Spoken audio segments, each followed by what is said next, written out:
Good morning. I'm Laurent Meillet-Contoz. I'm working with ST Microelectronics in Grenoble, France. And my talk today is about virtual twins, modeling trends and challenges ahead. In this presentation, I will discuss various flavors of digital twins. I will step back a little and review the evolution of the modeling trends over the last decade. Then I will illustrate the digital twin concept on two examples. I will discuss the upcoming challenges we are facing from the modeling side before the conclusion of the talk. There are actually various flavors of digital twins. Considering the system of systems, a digital twin is a model of a product, a production line, as well as a model of the manufacturing process.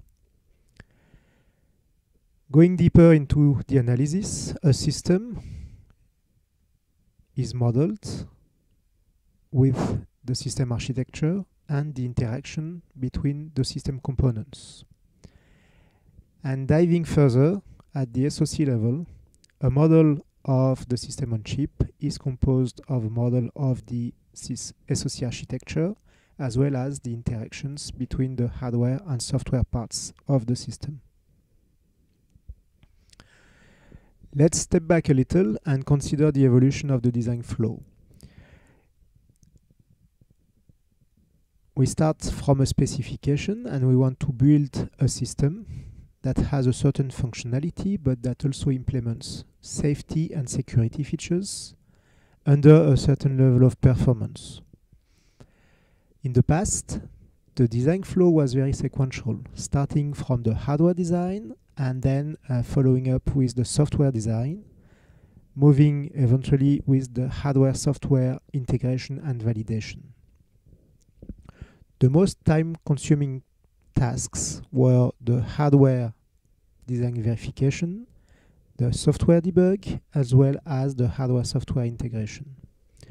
So, in the 2010s, people worked on developing models to save time and save efforts by developing models of the hardware on which the software can be implemented and validated. This is what we call virtual prototyping and now what we call virtual twins. The main benefits were to implement the so-called shift-left paradigm, so enabling a concurrent development of the hardware and the software part of the system. That helps to identify potential holes or ambiguities in the specification, and that helps as well to integrate and validate earlier the hardware with the software, identifying bugs earlier and enabling more deep validation activities to cover specific corner cases. Today, virtual twins are used as pre-silicon platforms and they are providing a lot of benefits to find ambiguities and contradictions in the specifications. They also enable to prototype certain aspects of the specification, in particular the behavior related to the performance or to the low power strategies. It obviously also helps to develop the embedded software and validate it by offering a large test capabilities to stress the software and the full system. So this is a good way to help maturing the software. But nowadays there are also post-silicon activities supported by virtual twins. In particular, during the bring-up period, the virtual twin is a tool to understand how the software executes on the hardware and enables also kind of joint debug activities on the hardware and on the model to locate more easily the bugs. They might also be used by the end customer for their own developments, where the users will develop their part of the embedded software running on a certain system and integrate it in a bigger system at their side. There is a certain continuum of SoC virtual twins from spec to the silicon product. From the specification, it's easy to develop SoC black box models. They are mainly service-oriented. They don't implement the internal architecture of the system, but they focus on the functionality of the SoC. Then, when the hardware and software specifications are available, then it's possible to implement an architectural model of the system on chip, usually based on the System C language, where the various components of the system on chip are accurately modeled: CPUs, hardware IPs, accelerators, and so on. So the usual technologies behind to develop these models are the System C language, now an IEEE standard, as well as the IP-exact standards to facilitate model generation and integration. Over the time, when RTL IPs are available, it's possible to substitute the TLM model of the IP by its RTL implementation, assuming that you insert the appropriate transactors in between to manage the difference in terms of levels of abstraction. And here we talk about System C HDL co-simulation, having the main part of the system still simulated using System C, but also having the RTL IP implemented in VHDL or Verilog. Moving forward, the next step is usually to shift to hardware emulators or to prototyping boards. And here we can mix the various technologies to support System C plus HDL co-emulation, meaning that one part of the system is still simulated in System C, but a certain part of the system, having its RTL available, is then mapped on a hardware emulator or a prototyping board. At the end of the day, when the silicon is available, as I mentioned previously, the model can still be used for debug purposes in conjunction with real execution on the silicon. There are various categories of systems in the industry today. So a certain number of SoCs are very complex. They are processing intensive with a certain number of CPUs, GPUs, neural networks, image processing coprocessors. They embed many IOs, such as sensors for LiDAR, camera, GPS, etc. And they also support safety and security constraints, where it's very important to secure the behaviors of the system and avoid unexpected behaviors or have some corrective actions for hardware failures. So for this first category of complex SoCs, a typical architecture is like the one depicted on this slide, where you have multi-core CPUs, lots of memory, and clusters that are dedicated to certain processing activities. We can see a lot of IOs, USB, PCI Express, Wi-Fi, Ethernet, CAN, SPI, I2C, and so on and so forth.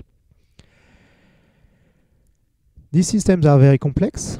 The order of magnitude is more than 20 million lines of code for the software, including operating systems, sometimes real-time operating systems.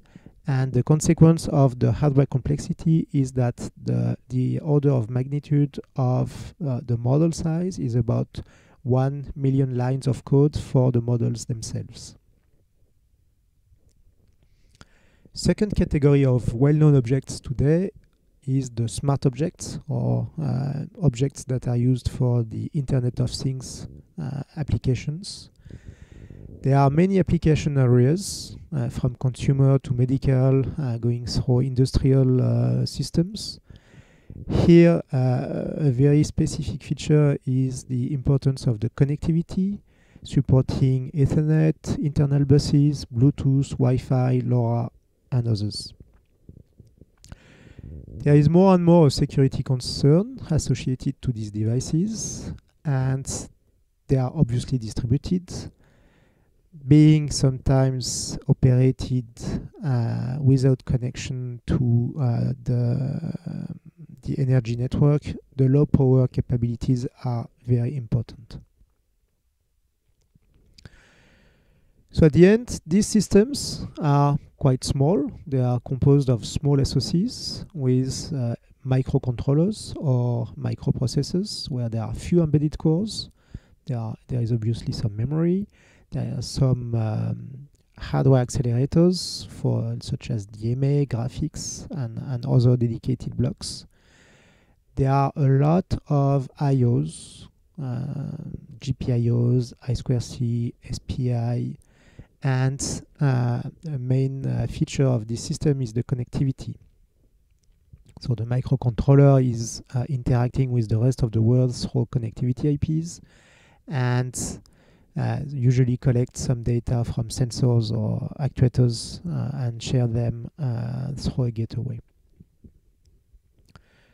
Energy efficiency is a very high concern due to these autonomous operations of the systems. And security is obviously a concern as well, as lots of personal data might be collected from the operations of these systems.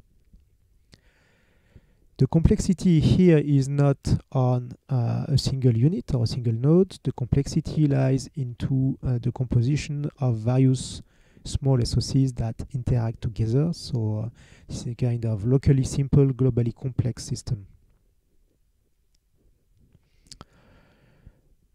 What we observe in terms of modeling trends is that the anticipation of the functional embedded software is still a key activity, where people developing embedded software do need more diagnosis capabilities and introspection capabilities to inspect the internals of the system and better understand how the software interacts with the hardware resources of the system. Using a model, the virtual twin enables also that people can run scenarios that are difficult to test on the silicon, and they can run what they call untestable scenarios, meaning that they can set the system in a certain state and check that the software is still robust and operates correctly in these conditions. We observe that there are more and more needs to validate the dynamic power management strategies for systems, for autonomous systems. So we do not need to model only the functional behavior of the system, but we need also to model all what relates to reset, clocks, clock controllers, clock trees, to be able to capture the wake-up sequences, switch to low power modes, see how the system resumes, and make sure that the power management strategies are correctly implemented to enable such wake-up events and make sure that the system behaves correctly in response of wake-up events.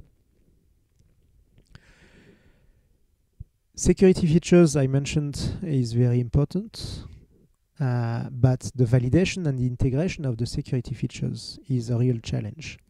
And offering modeling capabilities to capture security features is very important because it helps a lot to validate on the model that the security features are correctly implemented and that the system behaves correctly under security constraints.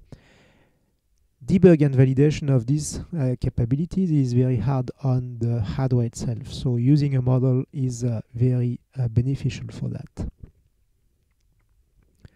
Another trend is to validate the system of system, considering that a system itself is not only a unit or a node, but is a sensor node that is connected to the rest of the system being composed of tens to thousands of nodes, and having the capability to develop a model of the full system with so many nodes is very useful because you cannot do that at the lab level, And when you wait the deployment on the field, then it's usually too late to discover that the system doesn't scale.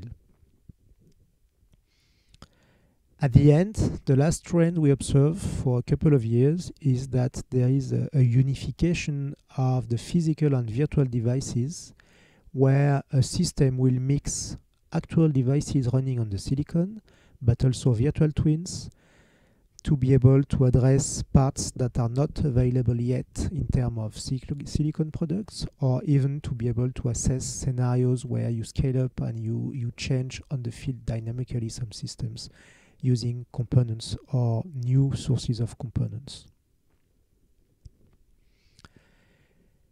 I will now give two examples of such virtual twin models. So the first one is a Bluetooth low energy device, where we have developed a model of a system composed of two nodes that interact through a Bluetooth channel that has been modeled. Each of the nodes is composed of an STM32 microcontroller that interacts with a Bluetooth connectivity IP and that interacts with its environment through buttons and LEDs. So the scenario here is that when you push the button on node 0, then it will set the light on node 1, the command going through the Bluetooth connection that is modeled as part of the system. To go more into the details of a virtual twin of the node, so we have implemented a model of the STM32 subsystem, where we have actually so the Cortex M4 model that is implemented with the various peripheral models that are needed to execute correctly the software running on the ARM core. So here we have implemented what is needed for this application. We did not go into an exhaustive model of the microcontroller, but we wanted to assess what is needed, what can be modeled partially, and what does not need to be actually modeled for this specific application. For the connectivity part, we also implemented all what relates to the Bluetooth Low Energy Protocol interface, state machines, and we were able to have an abstract representation of the Bluetooth protocol itself to exchange commands between the two nodes. The benefits of such model is that they are early available. We decided to have a selective approach to implement the models of the microcontroller, so the modeling effort was quite reasonable. And we were able to assess the scalability of the model to execute a platform with a certain number of nodes that represent the actual application system. In terms of software bug and software validation, we were able also to identify some corner cases related to clock controller setup, where the software was not providing the right values to the registers, and it was quite easy to debug and fix these issues. A second example is about a model of a sensor node for a critical water management infrastructure. So this work has been done in the context of the Brain IoT cooperative project. And here we are working on a sensor node that is collecting data from the field related to water management systems. So we have a certain information for gates where we collect the information associated to the flow of the water that is measured by the sensors. The microcontroller is computing some data and sends the data to the connectivity IP to be then gathered by the system. So the benefits of developing models for such system is that we do not have the constraints of the physical devices. So Obviously, it's far more easy to validate the software on a model compared to deploying a microcontroller in the field, implementing the system in a dam, for instance, to collect the data. So it's much easier. It's easy to manage complexity, and it offers a very large flexibility to assess scenarios, and this helps to increase the productivity of the system developer. In terms of reliability, these critical applications require also to make sure that we can assess all the scenarios, so we can put the system in a lots of different states and assess the robustness of the system with regard to the scenarios that might be difficult to reproduce in the field. Here we have developed two flavors of the models. A first flavor is a black box model, where we do not capture the internal architecture of the sensor node, but we just represent the services that are offered by the sensor node. We abstract the embedded software, we abstract the hardware implementation of the sensor node, but we basically just ensure that the functionality of the sensor node is implemented, taking the values of the sensors as a file and generating the data to the gateway. This model acts as a functional contract of the sensor node specification. The second flavor of the virtual twin is here a System C model that represents accurately the architecture of the sensor node, where we have actually modeled the sensor with the various registers, the way it interacts through an I2C bus to the microcontroller. We have implemented a model of the microcontroller. All the registers are captured in the model, and the connectivity IP is accurately modeled as well to support its triggering by the embedded software running on the microcontroller. So in this case, the embedded software is actually running on the STM32 model. It uses the hardware abstraction layer as on the real silicon. It collects the data from the sensor models through the I2C bus, and it programs the connectivity IP to issue the communication.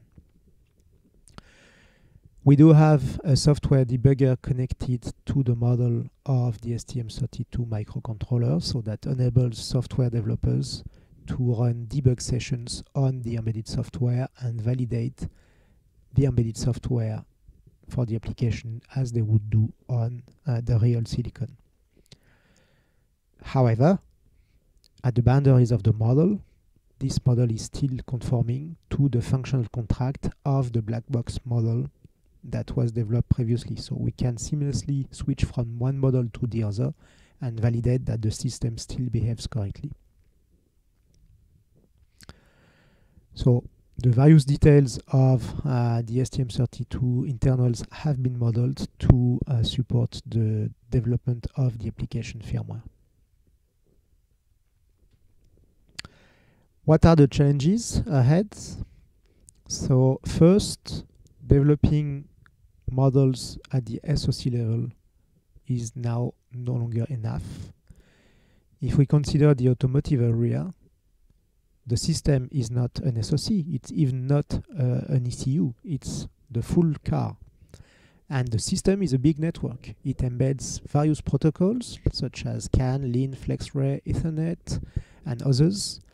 And the components are developed by various companies, are integrated by the tier 1 or even by the car makers. And these guys need to have models that can interact together. While the protocols in the reality are quite well standardized, there is at this point in time no standard in terms of models to support such communication. So interoperability for virtual twins integration is still a concern today. And there are a certain number of initiatives to drive standardization, but we can observe that there is still lots to do in that area today. People are developing more and more models. These models might be in different technical states in terms of operating systems, compilers, simulation kernels. They are integrating heterogeneous domains, mainly digital, but also IMS or multiphysics, which makes the integration of all these modeling elements quite complex and quite hard to actually get up and running. There might be also some constraints related to requirements by the end customer, where these customers might want to replace a model by another, or might want to customize a specific part of a system. So it's very difficult, and it's no longer appropriate to deliver a monolithic executable that embeds all the parts of the system. The idea is more to run separate simulations for parts of the systems and have them integrated and interacting through interfaces that enables a correct execution of the complete system while the various subparts are running as separate simulations. However, there are several challenges associated to that in terms of performance, in terms of semantics, in terms of exploitation of multi-core machines that are available today, where the simulation is usually not taking benefit of the workstation architecture. We need also to consider the integration of virtual twins at various levels, from system of systems down to the SOC level. So we need to manage several levels of abstraction. We need to guarantee that the overall simulation speed will be acceptable for the end user. These various levels of abstraction require also to ensure functional equivalence of models at various levels of abstraction. And we need also to consider the modeling costs, and people need to have sometimes detailed models, sometimes abstract models, so we need also to mitigate the modeling cost for a certain system. At the end, this means that we need to ensure an easy integration, a substitution of twins at the various levels of abstraction, but doing that seamlessly, which means that we need to identify a way to guarantee interfaces interoperability, and we need also to have a way to integrate seamlessly heterogeneous modeling languages and frameworks. To conclude, usage of virtual twins today is quite well known. They are used for different categories of circuits, sometimes for complex SOCs, sometimes for smart objects. We see a certain number of trends and benefits for using virtual twins. Embedded software can be validated early, as well as power management strategies. Using virtual twins helps to set the system in some states that are difficult to test, and so untestable scenarios can be executed on virtual twins, which is usually not the case on the real silicon. It's easy to integrate security features and support debug and validation of security features. We can address connectivity concern, and we can have a scalable validation of the system or of the system of systems. A large trend today is also the unification of physical and virtual devices to be able to assess the complexity and assess the full operation of a system with various parts that might have a different state of maturity in the design flow. There are still a lot of upcoming challenges. We need to expand to the next level. We need to address heterogeneous model integration, as well as manage multi-abstraction twins throughout the value chain, from the silicon developers up to the end user. Thank you for your attention.